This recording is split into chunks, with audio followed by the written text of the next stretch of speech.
अच्छा, ये वीडियो सिर्फ उन लोगों के लिए है जो जर्मनी आ चुके हैं या आना चाहते हैं या जर्मनी आने का प्लान कर रहे हैं, टिकट्स वगैरह करवा लिए हैं, या एनीथिंग एनीवन एल्स लाइक जो सुनना चाहते हैं मेरी वीडियो। अच्छा, पॉइंट ये है कि ये वीडियो बहुत इंपॉर्टेंट है। वीडियो थोड़ी लंबी होगी। अगर आपका कोई इरादा नहीं है कुछ सीखने का तो आप अस्सलाम वालेकुम। तो पॉइंट क्या, आपने जब जर्मनी आना होता है ना तो आपको एक वीजा चाहिए होता है। Visa is basically a permission to enter that specific country. तो आपने अपॉइंटमेंट ली, आपने वीजा लिया और आपको जर्मनी का वीजा मिल गया और आप जर्मनी आ गए।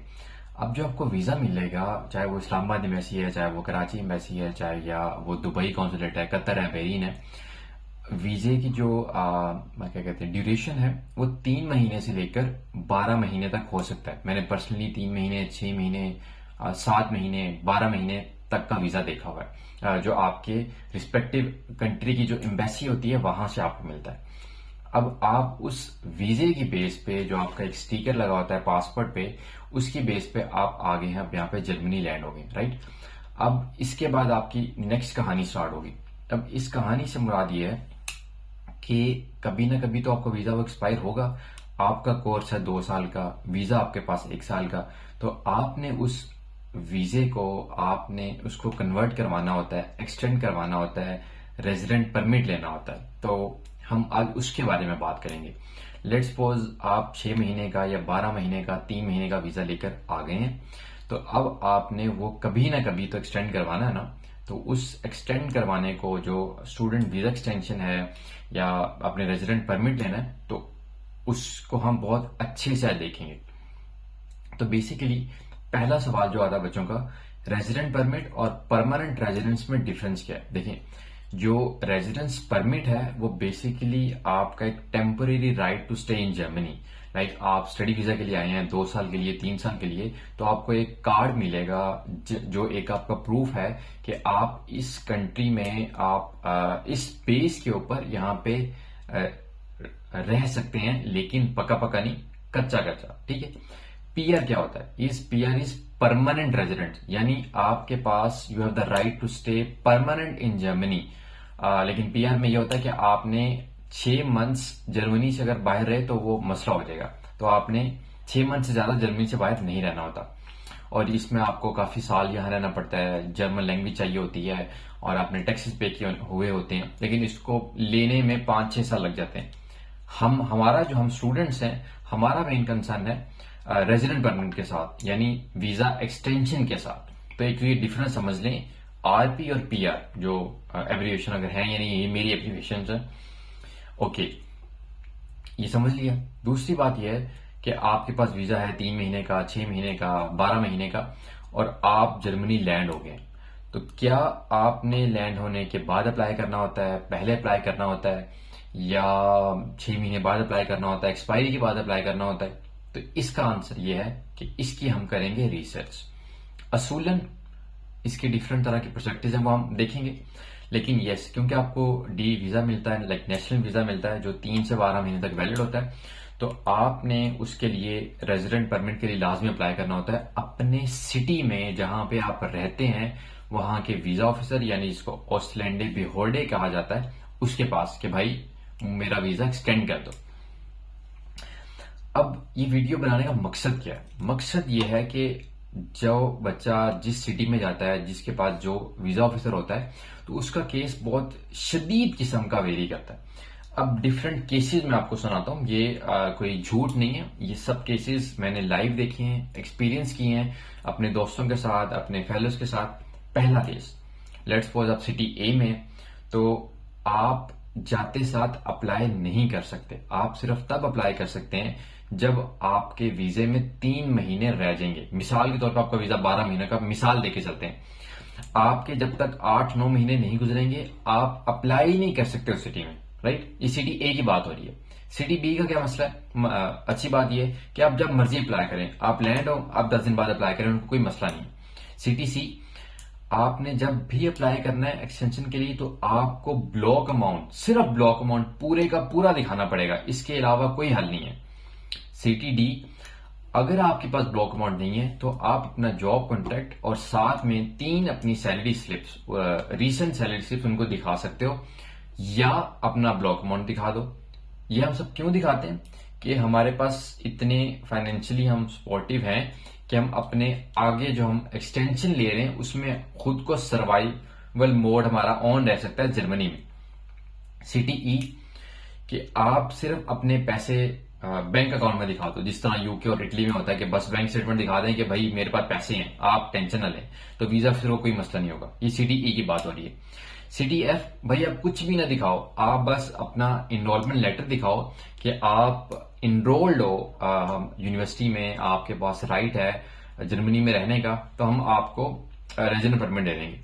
अब देखें ABCDEF ये सब डिफरेंट कहानियां हैं, डिफरेंट वीजा ऑफिसर्स हैं। तो सवाल यह है कि आपका सिटी कौन सा है, आपकी सिटी में क्या हो रहा है, आपको क्या करना है। आपको करना है प्लान, आपको करनी है रिसर्च कि आपके सिटी में क्या सिनेरियो इस टाइम चल रहा है। ये नहीं कि आपने कहना भाई आज से 10 साल पहले मेरे जो दादा अबू आए थे उनसे तो वीजा ऑफिसर ने कुछ नहीं मांगा। नहीं, ये रूल्स आज मैंने अप्लाई किए तो कल को रूल्स यहां पे कुछ और होंगे। तो आपने रिसेंट अपडेटेड ऑथेंटिक इंफॉर्मेशन देखनी है कि आपके सिटी में आजकल क्या हो रहा है इससे मुतालिक, क्योंकि कुछ सिटीज में पहले ब्लॉक अमाउंट नहीं मांगते थे, आजकल कुछ सिटीज में वो कहते हैं भाई कुछ भी हो जाए हमें ब्लॉक अमाउंट दिखाओ तो हम आपका एक्सटेंड करेंगे। ब्लॉक अमाउंट वो नहीं जो आपने वीजा अप्लाई करते हुए दिया था, वो कहते हैं भाई हमें दोबारा से रीफिल करके दो, राइट। जिस तरह वो आप कोक फिल नहीं करते, जो कुछ रेस्टोरेंट में आप कहते हैं जितनी मर्जी कोक आके पिए, तो ये वो वाला हिसाब है। वो कहते हैं भाई जब जब आपने एक्सटेंड करवाना है ब्लॉक अमाउंट रिफिल करते और हम एक्सटेंड करते रहेंगे। Make sense. तो आपका काम क्या है, research on your desired city जहां पे आप रहते हो, ताकि आपको चीजों की क्लैरिटी हो। बहुत से लोग कहेंगे यार ये वसीम भाई को क्या हो गया, क्या हमें परेशान करें। नहीं, देखिए अगर ये आप प्लान पहले कर लेंगे तो आपकी बहुत सारी परेशानियां जो मैं आपको भी परेशान कर रहा हूं वो आपकी 10x जो बाद में परेशानी होनी है वो आपकी सेव हो जाएंगी। ये मैं आपको लाइव नहीं बल्कि लिव्ड एक्सपीरियंसेस बता रहा हूं, तो भाई की बात मान लें।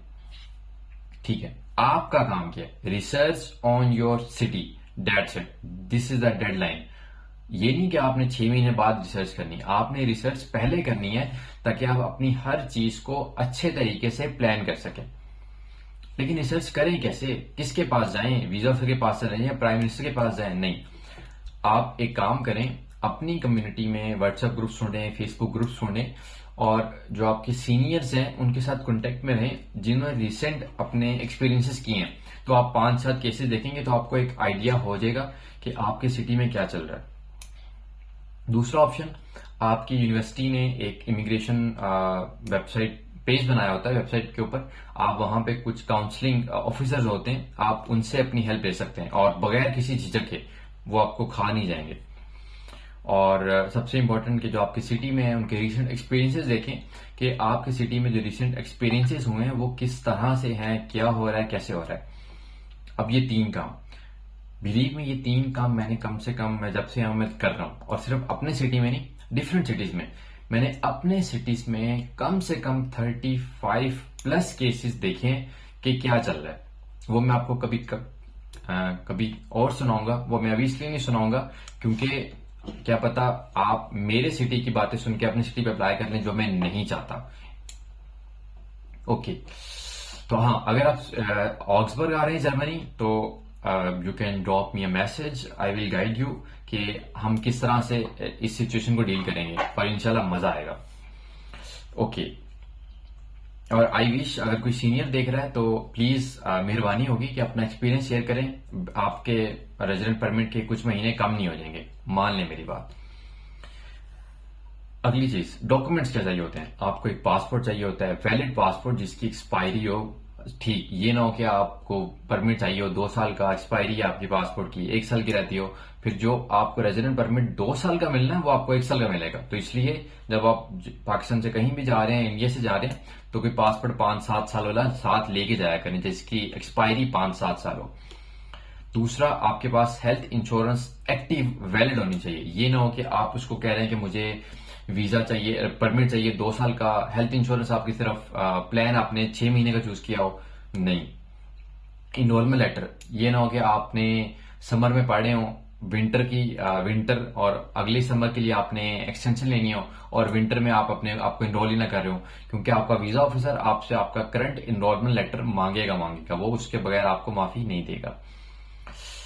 सबसे इंपॉर्टेंट जहां पे बहुत मसला होता है वो है फाइनेंशियल प्रूफ। जिस तरह से आपने एम्बेसी में ब्लॉक अमाउंट दिखाया था या स्पॉन्सर लेटर दिखाया था या स्कॉलरशिप लेटर दिखाया था, सेम इसी तरह या तो आप ब्लॉक अमाउंट दिखाएं या स्कॉलरशिप दिखाएं या स्पॉन्सर लेटर दिखाएं। अगर आपके पास ये तीनों नहीं है तो आप job contract plus 3 salary slips, या ये भी नहीं है तो आप अपने बैंक में जो रिक्वायर्ड अमाउंट है वो दिखा दें। लेकिन बात क्या है कि आपकी सिटी में आपका वीजा ऑफिसर क्या एक्सेप्ट कर रहा है, ये कैसे पता चलेगा? अपने सिटी की आपने करनी है रिसर्च, आपको आइडिया बेहतर हो जाएगा। क्योंकि ये सब चीजें मैंने कुछ सिटीज ऐसे देखी हैं जहां पे आप सिर्फ बैंक में पैसे दिखाओ आपकी एक्सटेंशन मिल जाती है, कुछ सिटीज ऐसे हैं जहां पे सिर्फ और सिर्फ आपने ब्लॉक अमाउंट दिखाना है। अगला सवाल कि कितनी देर लगती है अपॉइंटमेंट लेने में, कार्ड लेने में, ठीक है। अब इसमें कम से कम आपने 3 महीने का टाइम तो लाजमी माइंड में रखना है कि अगर आप 1 जनवरी को अप्लाई करते हैं तो जनवरी, फरवरी और मार्च में जाके आपको कहीं कार्ड मिलेगा। 3 महीने एक एवरेज टाइम है, राइट। अब इसमें ये चीज है कि अगर मैं अपने सिटी के मैंने केसेस जो देखे हैं उनको मैं एक समराइज करूं तो 3 महीने तो आपके कहीं नहीं जाते। आज आप अप्लाई करेंगे, 3 हफ्ते बाद आपको रिप्लाई आएगा, 2 हफ्ते बाद, और 1 महीने के बाद की अपॉइंटमेंट मिलेगी और 1 महीने के बाद के आपको वो मिल जाएगी, कार्ड मिल जाएगा। तो इसलिए अपना वीजा एक्सपायर होने से पहले आपने लाजमी अप्लाई कर देना है विद इन टाइम, ताकि आपको कोई मसला ना हो। ओके, अगर भाई इन केस बाय चांस कोई अगर आपको मसला हो जाता है, आप लेट अप्लाई नहीं कर पाते, सैलरी रिसिप्ट का मसला है, ब्लॉक अमाउंट का मसला है, तो आप उनको कांटेक्ट करें, उनको अपनी सिचुएशन बताएं और उनसे प्रॉपर बात कर लें, क्योंकि they are the right person जो आपको गाइड कर सकते हैं। क्योंकि कोई ये तो नहीं है कि उनको पता चलेगा, पता तो उनको चल जाना है, तो बेहतर ये है कि उनसे एडवाइस ले लें। क्योंकि कुछ केसेस में ऐसा होता है कि आप आखिरी महीने अप्लाई करते हैं और क्योंकि आपका जो कार्ड है वो लेट आना होता है तो आपको फिक्शन मिल जाता है, ताकि एटलीस्ट आप 3 महीने का या 6 महीने का वहां पे रह सकते हैं। तो जैसे कार्ड आता है तो आपका वो फिक्शन रेजिडेंट परमिट में कन्वर्ट हो जाएगा। ओके, अच्छा, एक सवाल ये है कि कुछ लोग कहते हैं यार हमें रेजिडेंट परमिट 6 महीने का मिला है, कुछ कहते हैं 1 साल का मिला है, कुछ कहते हैं 2 साल का मिला है, और कुछ मैंने सुना है, नॉट श्योर, कि हमें 3 साल का मिला है। अब ये क्या चक्कर है? पहला answer, it depends upon your city, it depends upon your visa officer. तीसरा सबसे important, it depends upon your financial proof कि आपने ब्लॉक अमाउंट कितना शो किया है, आपकी जॉब किस तरह की है। देखिए, आपकी जॉब अगर है ही 6 महीने की, कॉन्ट्रैक्ट 6 महीने का है, तो आपको 2 साल का नहीं देगा। अगर आपकी जॉब है विद अनलिमिटेड कॉन्ट्रैक्ट और वीजा ऑफिसर बहुत अच्छा, तो वो शायद आपको 2 साल का दे दे। अगर आपके पास ब्लॉक अमाउंट 3 साल का है तो आपको शायद 3 साल का दे दे। लेकिन ये नहीं है कि आपका सेमेस्टर सिर्फ एक रहता हो फिर आपको 3 साल का नहीं मिलेगा। ज्यादातर केसेस में, एक्सेप्शंस इज और ऑलवेज देयर। एक इंपॉर्टेंट बात जो मुझे मेरे वीजा ऑफिसर ने बताई कि लेट्स सपोज आपका सेमेस्टर चल रहा है 4 और आपने अप्लाई किया है, तो आपको फिर 6 या 12 महीने का मिलेगा एक्सटेंशन, आपको 2 साल की एक्सटेंशन नहीं मिलेगी। क्यों? क्योंकि मैं यहाँ पे पढ़ रहा हूँ स्टडी वीजा पे। जब स्टडी वीजा पे सेमेस्टर ही एक रहता है, 6 महीने रहते हैं, तो वो किस सिनेरियो में मुझे 2 साल का देगा? मे भी मिल जाए, लेकिन मेरे वीजा ऑफिसर ने बोला भाई नहीं मिलेगा। ओके, सवाल यह है कि वसीम भाई आपने इतनी कहानी सुनाई है, हम क्यों अप्लाई करें जल्दी, हम क्यों रिसर्च करें? हमने नहीं करनी, हमसे नहीं हुआ जाता। अब मैं बताता हूं इसका जवाब क्या। पहला, अगर तो आप अप्लाई करेंगे बहुत लेट, तो लेट्स सपोज आपने किया आखिरी महीने अप्लाई, जब आपका वीजा होने लगा एक्सपायर, होगा क्या कि आपका एक्सपायर होगा वीजा, आप अगर जॉब कर रहे हैं तो वो आपको आपकी कंपनी जॉब से निकाल सकती है। ये मैं कोई कहानी नहीं सुना रहा, मेरा एक फ्रेंड डीएचएल में काम करता था, उसने अप्लाई किया, आखिरी महीने वीजा हो गया एक्सपायर, डीएचएल ने उसको निकाल दिया। उन्होंने बोला हम ना तो फिक्शन पे आपको रखेंगे, ना ही आपको किसी ईमेल पे रखेंगे, जब तक आपके पास वैलिड रेजिडेंट परमिट नहीं आएगा हमारी तरफ से। अस्सलाम वालेकुम। Make sense? तो इसलिए with in time, before time, plan को देखते हुए अप्लाई करना जरूरी है। ये ना हो कि आप अच्छी खासी जॉब कर रहे हैं और उससे भी जाए। दूसरी रीजन, हम क्यों रिसर्च करें, हम क्यों जल्दी अप्लाई करें, हम क्यों प्लान करें? फाइनेंशियल। भाई साहब, 12,000 यूरो का दोबारा से ब्लॉक अमाउंट दिखाना मेरे बस की तो बात नहीं है। और ज्यादातर लोग हम आते भी मिडिल क्लास से, तो बहुत मुश्किल हो जाता है। इसलिए आप अपने सिटी की रिसर्च करें, वहां पे क्या हो रहा है उस हवाले से आप अपना प्लान करें। कैसे? लेट्स सपोज अगर आपके सिटी में आप जाते साथ अप्लाई करते हैं और जाते साथ ही आपको परमिट मिल जाता है 2 साल का विद ब्लॉक अमाउंट, तो आप 1 महीना वेट कर लें, ब्लॉक अमाउंट अनब्लॉक ना करवाएं, आते साथ अप्लाई करें, आपको 2 साल का मिल जाएगा। और ये होता है। दूसरा, इन केस आपको दोबारा से ब्लॉक अमाउंट अरेंज करना पड़ता है, ब्लॉक अमाउंट अरेंज नहीं हो पाता, लेकिन वो सैलरी स्लिप्स पे आपको एक्सटेंड कर देते हैं आपके सिटी में, तो आप जॉब ढूंढ लें अप्लाई करने से पहले, 3 महीने वहां काम करें, सैलरी स्लिप्स पे अप्लाई करें और एक्सटेंशन ले लें। नहीं तो अगर आपने बैंक स्टेटमेंट दिखानी तो अपने बैंक में पैसे जमा करना शुरू कर दें, क्योंकि बिलीव मी 1 साल का पता नहीं लगता, वीजा एक्सपायर हो जाता है। लेकिन आप आए, क्योंकि हमें परमानेंट सीट मिलती है, लेट मिलती है, आप आए लेट तो साथ में होगा क्या कि 2-3 महीने जॉब ढूंढने में लग गए, सेटल होने में लग गए, 3 महीने पहले अप्लाई करना है, 4 महीने गुजारे आओ, मेरा तो वीजा होगा एक्सपायर, आप क्या करो? इसलिए प्लान अकॉर्डिंगली, प्ले स्मार्ट, और भाई की बात नहीं माननी।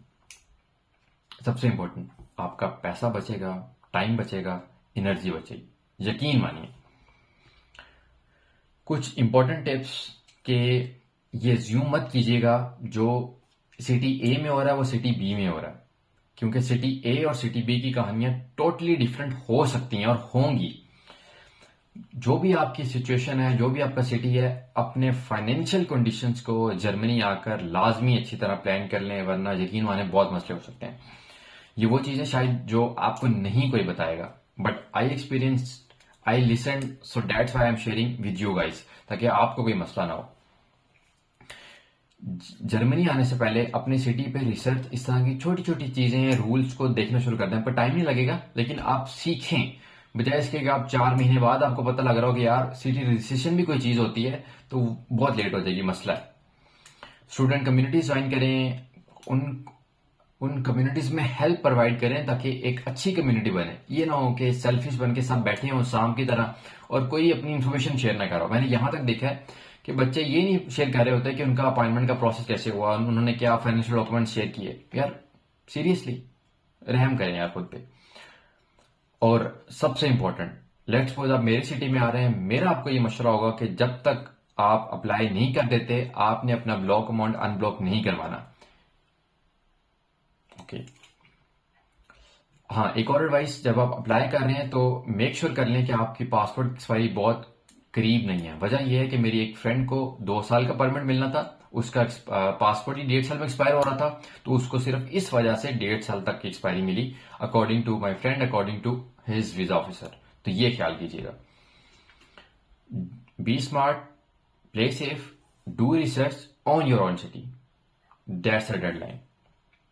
2 सवाल मैंने अपने वीजा ऑफिसर से पूछे थे।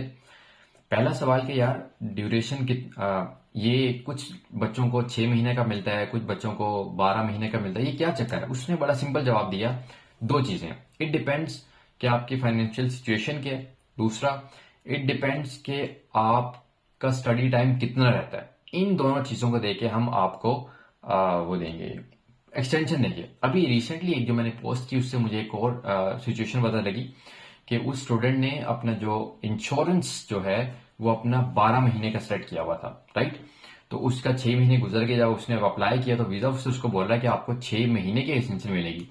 तो अब उसकी अपॉइंटमेंट है, देखें क्या होता है। लेकिन अब ये भी एक इंपॉर्टेंट चीज है, I am not sure right now कि आप अपनी इंश्योरेंस भी देखें। अगर आपने प्राइवेट ली हुई तो उसका प्लान क्या है, क्योंकि आपने इंश्योरेंस अपनी सबमिट करवानी होती है वीजा ऑफिसर को कि उसकी वैलिडेशन कब से कब तक है, क्योंकि इंश्योरेंस वाले तब तक एक्टिवेट रहते हैं जब तक आप इनरोल्ड रहते हैं। तो अगर आपने प्लान ही 12 महीने का किया हुआ है तो अगले 12 महीने क्या होगा? तो अगले 12 महीनों का वो आपको एक्सटेंशन क्यों दे, क्योंकि आपके पास तो इंश्योरेंस ही नहीं अगले महीने 12 महीनों की। Make sense? दूसरा मैंने से पूछा था कि आइडियल टाइम क्या रेजिडेंट परमिट अप्लाई करने का और टाइम कितना लेता है। उसने बोला भाई 3 से 4 महीने लगते हैं। अब ये आपकी मर्जी है कि आपने क्या करना है। सो उम्मीद यह है कि मैंने अपनी तरफ से पूरी कोशिश की है कि मैं अपनी जो भी इंफॉर्मेशन मैंने इकट्ठी की है और 6-8 महीने लगाकर डिफरेंट केसेस देखकर, लाइव केसेस देख के मैं आपके साथ वो शेयर कर सकूं। और होपफुली अगर कुछ इस तरह की इंफॉर्मेशन मजीद मिलेगी तो आई विल डेफिनेटली शेयर। लेकिन मीनवाइल अगर आप अपने सिटी का एक्सपीरियंस शेयर करना चाहते हैं तो कमेंट्स में लाजमी शेयर कीजिएगा, ताकि अगर कोई ये देखे तो उसको सीधी ABC का शायद आइडिया हो जाए कि क्या सूरत हाल चल रही है। अल्लाह हाफिज, अस्सलाम वालेकुम।